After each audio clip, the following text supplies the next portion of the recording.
first say I'm happy to be here with Rev Sharpton. I say that finally because at the time that I became involved, King was very controversial in New York among black folks. Rev Sharpton can tell you most blacks in New York that were active felt King was too moderate. When he come to New York, they throw heads at him, call him Uncle Tom, because he was preaching nonviolence.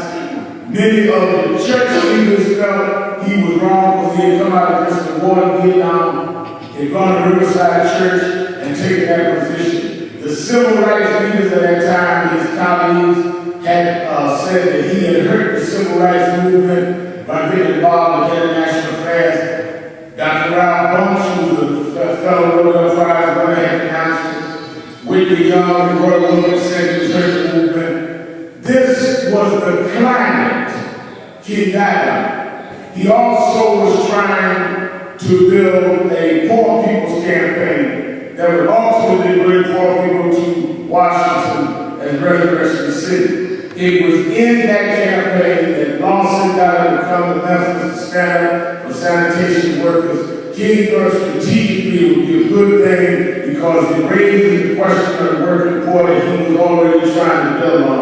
Went to Memphis, got involved, and that's where he was killed.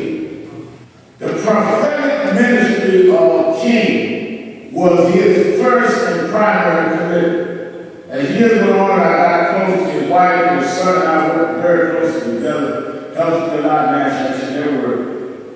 The more I got to know of him from those closest to him, the core of his activism was his commitment to his preaching and his calling in social justice or prophetic ministry. The reason I gave all that as a backdrop is no one could withstand the kind of criticism, controversy, and danger that he withstood unless they had some firm, solid beliefs.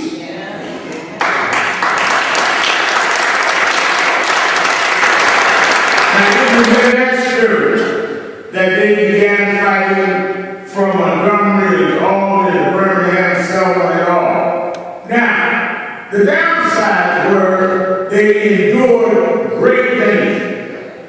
Dr. King's house was bombed. When his child, Yolanda's daughter, was but a child, a baby, he was threatened. He was stabbed once in Harlem by a range woman.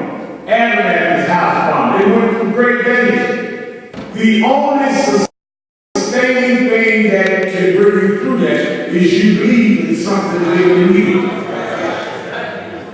To walk every day, not knowing it was your last day, no TV special to pay for that. You got to believe in something in the core of your being, and that is what made Dr. King go forward.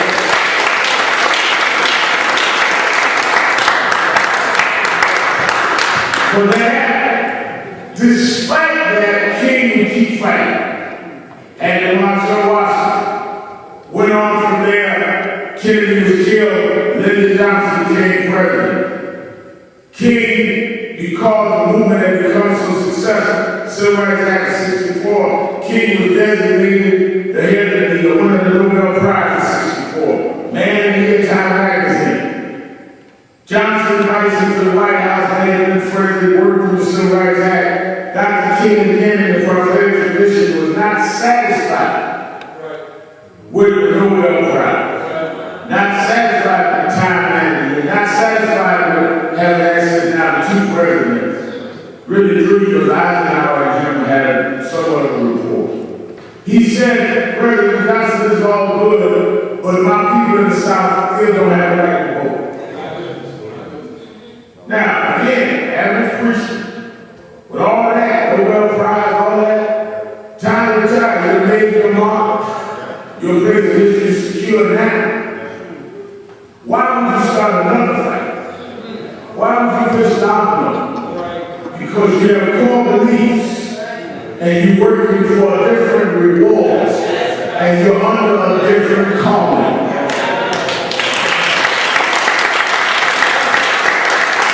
Now, let me tell you an interesting interesting footnote that many people don't realize.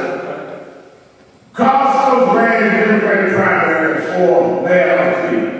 King's movement helped to energize the voter registration and the voter turnout. He won the nomination, had to run in the general election. Dr. King's in town celebrating the fact that he won the nomination and had been out in the streets getting people out to vote. They told Dr. King to go to his hotel suite and would call him down when they were ready for him to come on stage. He sat in the room as Carl's folks walked on the stage, celebrated, and they never brought him down. Because they were afraid that Dr. King was on the stage with Stokes, that white voters would vote for Stokes in November. Dr. King said, are we here to be on stage or are we here to change society?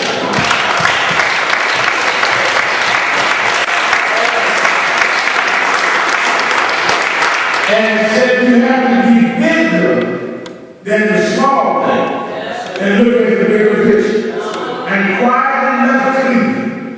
Costco's won in November. And you never in any radical utterances ever heard Dr. King complain because he accepted the role of the prophet is to do the work and not worry about the glory or the acceptance or any of the.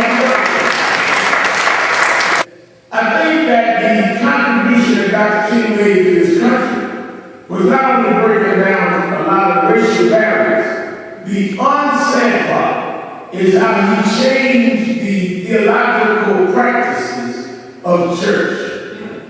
Dr. King was the one more than anyone that brought the prophetic tradition to the black church that was basically dealing with slave theology until then. It was not part of the black church tradition to challenge those in power, to challenge the social order, and to be an instrument of the Lord to fight the principalities and powers that be. And a large level until Dr. King. There was some, but not at the level that Dr. King brought.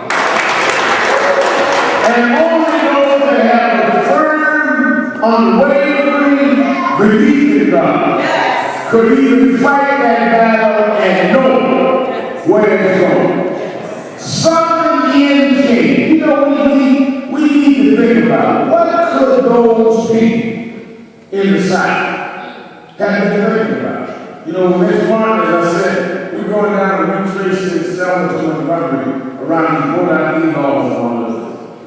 But we know that a black person out there and all that, these people in 65 and 50 had nothing. What would make them go and face fight dogs, fire hoses, houses with bombs, and know they don't get in trouble? What would make them do that other than they had a belief deep in them, stronger than we have today? They gave up any kind of opportunity of a career.